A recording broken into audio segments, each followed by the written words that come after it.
I want to tell you something that is going to sound impossible at first, and then, if you actually let it land, it's going to quietly rearrange how you think about the rest of your life. The idea of your potential, the thing you've been told your whole life to reach for, to max out, to finally live up to, is not real in the way you think it is. Nobody ever sat you down and told you the truth about this word. You've been chasing a ceiling that was never actually fixed in place, treating it like a destination you're supposed to arrive at, when really it was always a moving target that expands the moment you get close to it. This isn't a small correction. This is the kind of realization that, once it actually sinks in, changes how you set goals, how you talk to yourself, how you handle failure, and how you look at the next 10 years of your life. So stay with me here, because I'm not going to give you another empty pep talk. I'm going to show you something most people never figure out until they're much older, if they figure it out at all. Before I go further, if even the first paragraph made something shift in you, hit like on this video right now and subscribe to the channel. What I'm about to walk you through is going to require your full attention, and I want you here for what comes next too. Here is the first thing you need to understand, and it is going to feel uncomfortable, because it contradicts almost everything you've been taught. The version of your potential that you carry around in your head, the fixed amount of success, talent, or capability you were supposedly born with, does not exist as a hard limit. It is not a number stamped on you at birth, like a weight class you'll never leave. What actually exists is something much stranger and much more useful. You have a current operating range, a set of habits, beliefs, and patterns that determine what you're capable of. Right now, today, with the resources and skills you currently have. That range feels like a ceiling because you keep bumping into it, but it is not a ceiling. It is a wall built out of your current assumptions about yourself, and walls like that can move. They move slower than we want them to, and they move because of something specific, not because of luck, not because of some people being born special and others not. They move because of a mechanism almost nobody explains clearly, and once you understand that mechanism, you stop waiting to discover your potential and start actively constructing it instead. Think about the version of you from 5 years ago.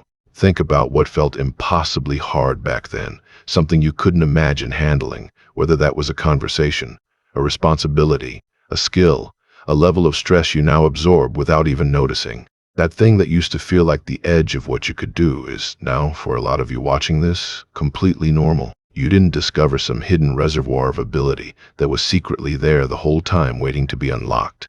You built it, piece by piece, exposure by exposure, mistake by mistake. You expanded your operating range until things that used to terrify you became things you do without thinking. This already happened to you. It has happened multiple times in your life, whether you noticed it or not. The problem is that most people experience this expansion by accident, pushed forward by circumstance instead of by intention, and then they go right back to believing their current limits are permanent the moment life stops forcing them to grow. What if you stopped waiting for circumstances to force this expansion and instead learned how to trigger it yourself, on purpose, whenever you wanted? This is where most self-improvement content lies to you, even when it means well. It tells you to think bigger, to visualize your best life, to believe in yourself, as if belief alone rearranges what you're capable of. Belief matters, but belief without mechanism is just decoration. What actually expands your capability is something much more specific and much less glamorous. It is the repeated, deliberate act of doing something slightly beyond what currently feels comfortable, and then recovering, and then doing it again. Not massively beyond, not so far beyond that you break, but just past the edge of your current range, over and over, in a way that your mind and body can actually absorb and adapt to. This is the exact same principle that builds physical strength in a body, except almost nobody applies it to the rest of their life. You wouldn't expect to walk into a gym once, lift the heaviest weight in the building, and walk out transformed. You understand instinctively that strength comes from a pattern of manageable overload, followed by recovery, repeated across time. But when it comes to confidence, discipline, focus, emotional resilience, the exact same principle applies, and almost nobody treats it that way. People expect a single moment of inspiration to permanently change them, and then they feel broken when the old patterns creep back in a week later.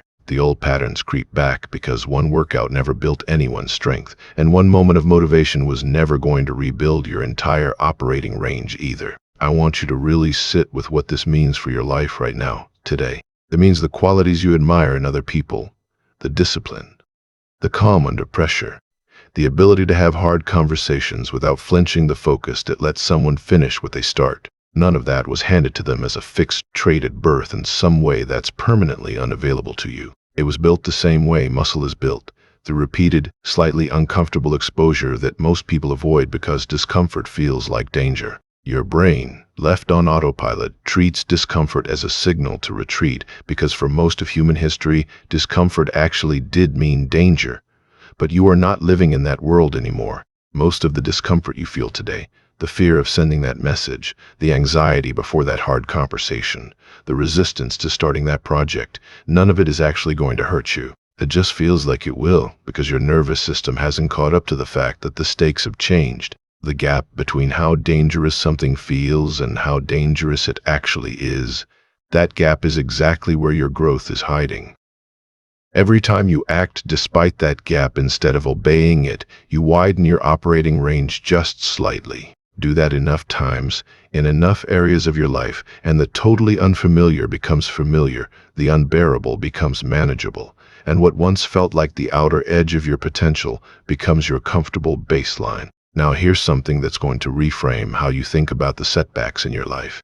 And I want you to really absorb this one, because it might be the single most useful shift in this entire video. The moments in your life that felt like failures, the project that fell apart, the relationship that ended badly, the version of yourself that couldn't hold it together under pressure, those were not proof of your limits. They were the exact mechanism through which your limits get identified so they can be moved. Think about it this way. You cannot know where your current edge is until you actually reach it, and something breaks a little. Pain, embarrassment, failure. These are not punishments for trying. They are information, incredibly precise information about exactly where your current operating range ends. Most people interpret that information as a verdict, a permanent sentence that says this is who I am and this is what I can't do. But that information was never a verdict. It was a map. It showed you exactly where the wall currently sits so that you, if you choose to, can go back to that exact spot and push against it again, this time slightly better prepared, slightly more experienced, slightly closer to moving it. This reframe changes something fundamental about how you relate to failure. If failure is a map instead of a verdict, then the people who end up living far beyond what anyone expected of them, including themselves, are not the people who failed less than everyone else. They are the people who kept reading the map instead of burning it. They took the information from what went wrong, adjusted, and went back to the exact edge that broke them again and again, until that specific edge stopped being an edge at all and simply became part of their normal operating range. This is not a comfortable process, and I'm not going to pretend it is. It requires you to keep approaching the exact thing that hurt you before, instead of quietly building your whole life around avoiding it. But here's the trade you're making when you avoid it instead. Every time you protect yourself from an edge by simply staying far away from it forever, you don't erase the wall. You just guarantee it stays exactly where it is for the rest of your life, silently shrinking the size of the life you're able to live inside. I want to talk about something specific now. Something that quietly determines more of your trajectory than almost anything else, and it's the story you tell yourself about why things happen to you. Two people can experience the exact same setback, the same rejection, the same failed attempt, and walk away with two completely different futures, not because one of them is more talented, but because of the sentence they silently repeat to themselves afterward. One person says, "This happened because of something permanent and unchangeable about who I am." The other says, "This happened because of something specific and temporary that I can actually address." The first sentence closes a door. It turns a single event into a life sentence, and once that sentence sets in, the person quietly stops trying. Not because they consciously decided to give up, but because trying against a wall you believe is permanent feels pointless, and your brain will always find a way to stop wasting effort on something it believes is hopeless. The second sentence keeps the door open.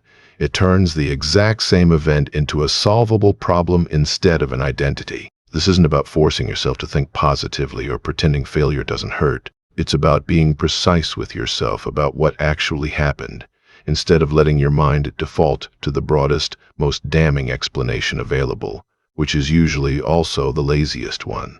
Here's a question worth asking yourself honestly right now, in this exact moment, about something specific in your own life.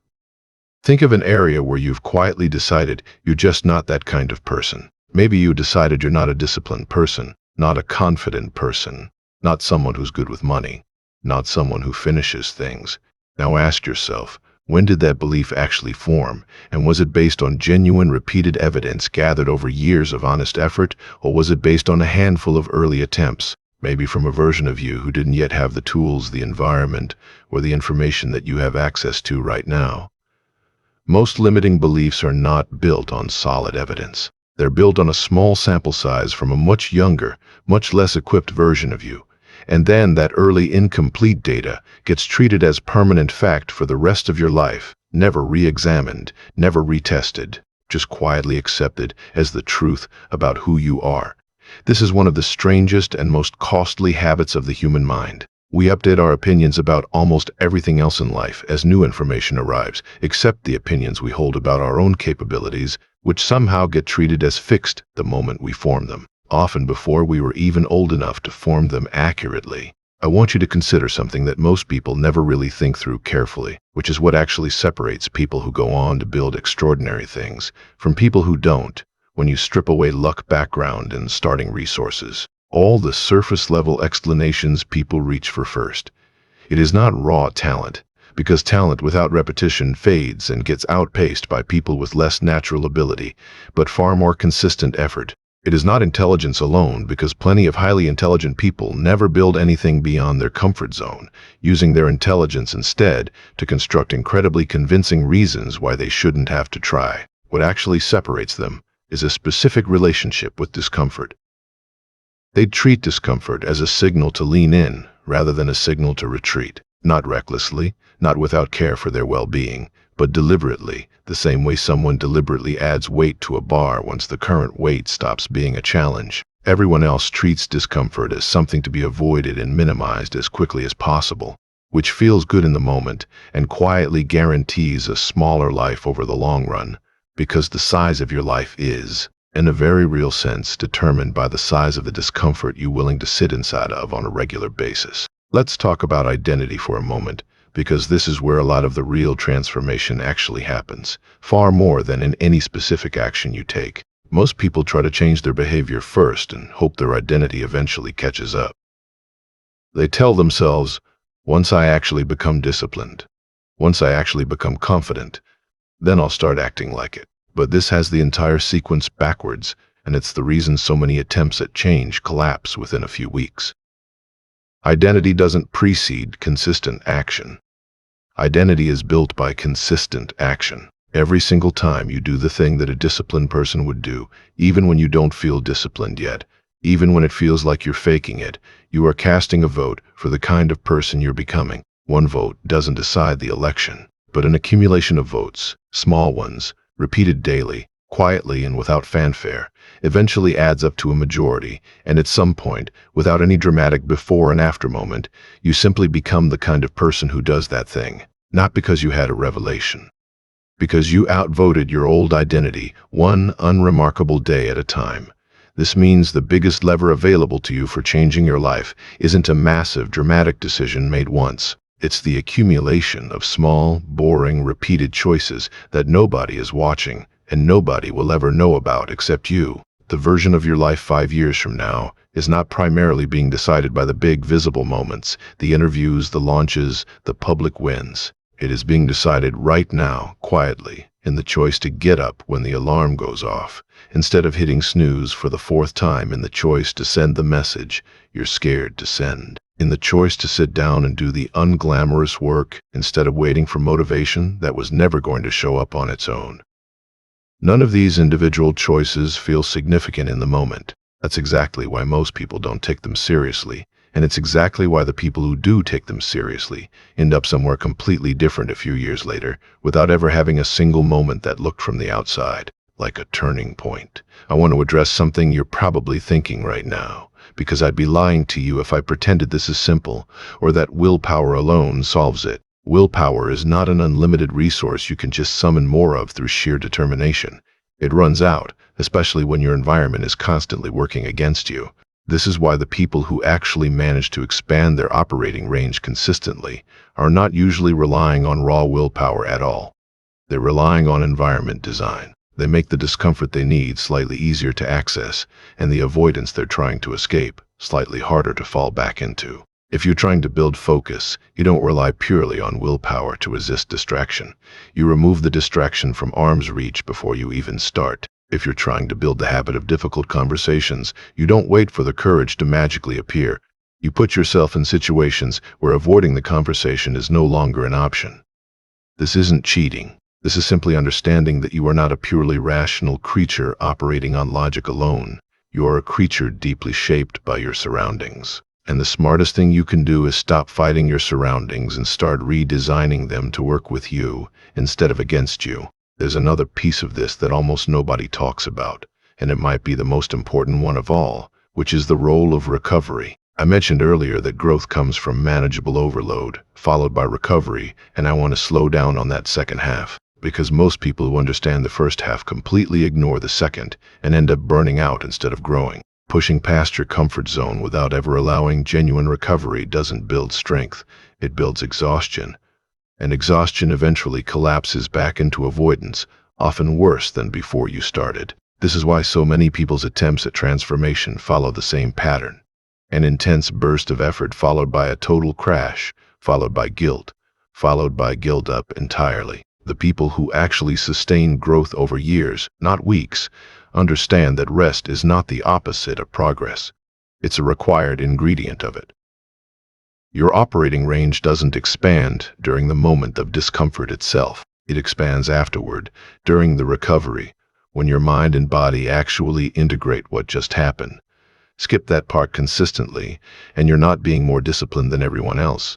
You're simply setting yourself up for a much bigger collapse later. I want to bring this back to something deeply personal, because all of this stays abstract until you apply it to your actual life. Right now, today. Think about one specific area where you have quietly accepted a limit that you've never seriously tested since you first believed it. Maybe it's your ability to speak up in a room full of people. Maybe it's your relationship with money, or with your own body, or with finishing what you start. Whatever it is, I want you to notice something important. That limit is not who you are. It's the current edge of a range you built, mostly by accident, out of old evidence, old environments, and old versions of yourself that no longer exist in the same form. That edge can move, not overnight, not through a single burst of motivation, but through the exact mechanism we've been talking about this entire video.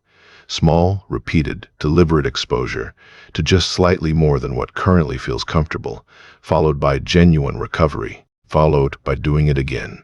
Here's something worth remembering on the days this feels impossible, because those days will come, and I don't want you blindsided by them. Expansion is never a straight line. There will be weeks where you push forward and it feels like nothing is happening, where the discomfort doesn't seem to be turning into anything, where you start to suspect the whole idea was wrong, and you were simply born with a ceiling after all. This is not evidence that the process failed. This is what the process actually looks like from the inside while it's happening. Growth is almost never visible in real time. It's only visible in retrospect, when you look back and realize the thing that used to terrify you now barely registers. And you can't even remember exactly when the shift happened, because it happened slowly, in 1,000 unremarkable moments that individually felt like nothing at all. I also want to be honest about something that gets glossed over in most content like this, which is that expanding your range is not free. It costs energy, it costs comfort, and sometimes it costs relationships with people who preferred the smaller, more predictable version of you. Not everyone in your life is going to be excited to watch you outgrow the edges you used to share with them. Some people will quietly, sometimes unconsciously, try to pull you back towards your old range, because your old range was familiar and comfortable for them too. To Mao, it's simply something to expect, so that when it happens, you don't mistake it for evidence that you're doing something wrong. Growth was never going to be universally celebrated by everyone around you, and expecting it to be is one of the quiet reasons so many people stop right at the point where things were finally starting to shift. Some of the people around you will catch up eventually, once they see the new range is stable and not just a phase. Others won't, and that's not a tragedy. It's simply what happens when two people's ranges stop moving at the same pace, and it doesn't mean either version of the relationship was wrong, only that one of you kept walking after the other one stopped. Let's talk about what this actually looks like in practice, because I don't want to leave you with only theory. Pick one area of your life where you felt stuck for longer than feels reasonable. Not 5 areas, 1. Trying to expand everything at once is how most people burn out in the first 2 weeks and then abandon the entire idea. Identify the smallest version of discomfort in that area that you can consistently repeat without it wrecking you. If public speaking terrifies you, that might not be booking a keynote next month. It might be speaking up once in a small meeting this week. If discipline around your health feels impossible, that might not be a complete lifestyle overhaul overnight. It might be one specific, boring, repeatable action you can actually sustain. The size of the step matters less than the consistency of returning to it. Do that slightly uncomfortable thing. Let yourself genuinely recover afterward instead of immediately punishing yourself for how hard it still felt. And then do it again. Track it. Not to judge yourself, but so you have real evidence later. Evidence that overrides the old, incomplete evidence your limiting belief was originally built on. I want to go a little further into why tracking this matters so much, because most people skip it, and skipping it is exactly why so many attempts at change quietly dissolve without anyone noticing they stopped. When you don't track what you're actually doing, your brain defaults to memory. And memory is not a neutral record, it's an editor with an agenda. On a hard week, your memory will exaggerate how often you failed and quietly erase how often you showed up. On a good week, it will do the opposite, and you'll feel like you've already made it, right before your motivation quietly evaporates because there's no longer any tension pulling you forward. A simple, honest record, even something as basic as a single line written at the end of each day, protects you from both of these distortions. It gives you something more reliable than a feeling to look back on. And feelings, as useful as they are, make terrible judges of long-term progress because they are built almost entirely out of whatever happened most recently, not out of the full accurate pattern of your effort over time. I also want to talk about the specific danger of comparing your early, awkward attempts at this to other people's polished, practiced results, because this is where a lot of people quietly talk themselves out of continuing before they've even given the process a fair chance. You will see people who seem to have already arrived at the range you're trying to reach. People who speak with an ease you don't have yet, who handle pressure with a calm you're still building, who seem to move through discomfort without the same friction you feel every single time. What you're not seeing is the version of them that existed before. That ease was built, the thousands of small, unglamorous repetitions that happened in private, with no audience, long before anyone found them impressive. Comparing your first few reps to someone else's 10,000th rep isn't just unfair, it's a fundamentally broken measurement, and it will convince you that you're failing at something you've barely even started. The only comparison that actually tells you anything useful is the comparison between who you were at the edge of your range 6 months ago and who you are at the edge of it now. That comparison, and only that one, is measuring the thing that actually matters. There is one more thing I want you to understand, because it might be the difference between this idea actually changing your life and this idea becoming just another video you watched and forgot about by next week. None of this works as a single decision made once, in a moment of inspiration, and then left alone to run on its own. Inspiration is not a fuel source, it's a spark, and sparks fade within hours if nothing is built around them to keep the fire going. What keeps the fire going is structure. Small, boring, repeatable structure, the kind that doesn't depend on how you feel on any given day. This is why the people who actually transform their lives rarely look, from the outside, like they're doing anything remarkable. They're not chasing a feeling of motivation before they act. They've simply built a system where acting doesn't require the feeling to show up first. That is the real, unglamorous secret behind almost every version of a changed life you've ever admired from a distance. Not a bigger spark, a better structure for keeping an ordinary one burning long after the excitement of the first day has worn off.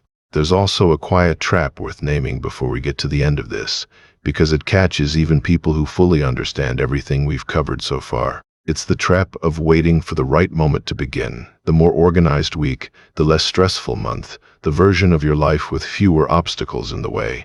That moment is not coming, and it was never going to come, because the conditions in your life will never fully clear themselves out of your path. The people who actually build a wider life are not the ones who waited for calm circumstances.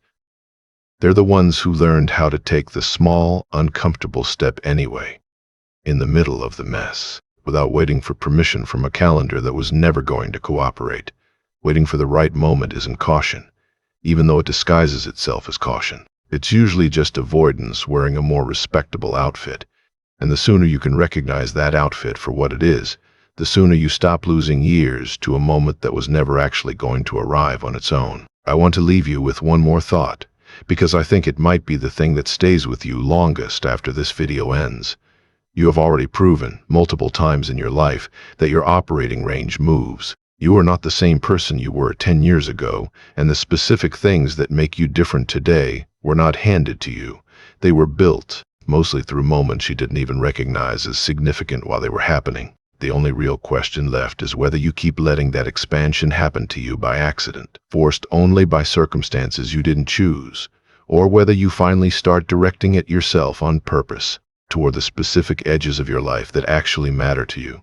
Nobody is coming to hand you a bigger version of yourself. There is no single moment, no single video, no single decision that permanently transforms you in an instant, no matter how many times that story gets sold to you. What actually exists is smaller, quieter, and far more within your control than that story ever was. It's the next slightly uncomfortable thing done on purpose today, and then done again tomorrow and again after that, until the edge that used to define your limits simply isn't there anymore, and you're left standing somewhere you used to believe you'd never reach, wondering honestly why you ever thought it was impossible in the first place. Not because the world suddenly changed to make room for you, but because you quietly, patiently, one unremarkable day at a time, changed what you were capable of walking through. And that change, small and boring and invisible while it was happening, turned out to be the only kind of change that was ever actually going to last. If this actually shifted something in how you see your own limits, do two things for me right now. Hit like, because it tells this channel to keep making things like this instead of the same recycled advice everyone else is putting out. And subscribe, because this is the beginning of a much bigger conversation, and I don't want you to miss where it goes next. I'll see you in the next one.